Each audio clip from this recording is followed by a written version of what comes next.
Assalamualaikum, selamat datang di channel Hasan Alatas. Pada kesempatan ini saya akan bercerita tentang seorang kafir yang masuk Islam ketika berperang.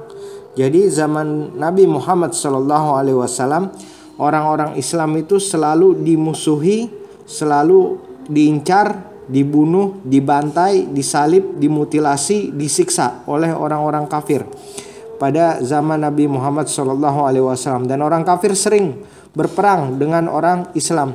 Lantas bagaimana jika ketika sedang berperang orang-orang kafir yang memusuhi orang Islam ini tiba-tiba masuk Islam atau menjadi mualaf ketika sedang berperang? Berikut ini saya akan bacakan apa yang terjadi ketika orang kafir masuk Islam atau mualaf ketika berperang. Hadis dari Nabi Muhammad SAW.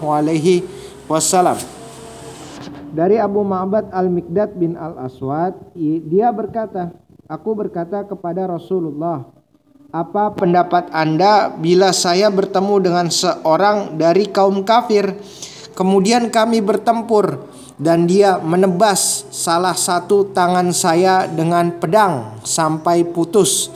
Lalu dia berlindung dariku di balik pohon, lantas berkata, saya berserah diri kepada Allah. Maksudnya saya masuk Islam. Bolehkah saya membunuhnya ya Rasulullah? Setelah ia mengucap kalimat itu, Rasulullah menjawab, jangan kamu bunuh dia.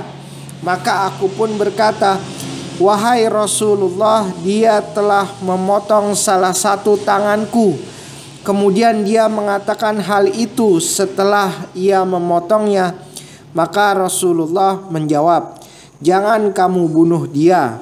Apabila kamu membunuhnya, maka dia seperti kedudukanmu sebelum kamu membunuhnya, dan kamu seperti kedudukannya sebelum dia mengucapkan kalimat yang diucapkannya. Muttafaqun alaih. Makna dia seperti kedudukanmu adalah terlindungi darahnya dan dihukumi sebagai orang Islam karena dia sudah menjadi mualaf. Makna kamu seperti kedudukannya adalah halal darahnya dengan adanya kisos bagi ahli warisnya, bukan karena kedudukannya sebagai orang kafir. Wallahu alam.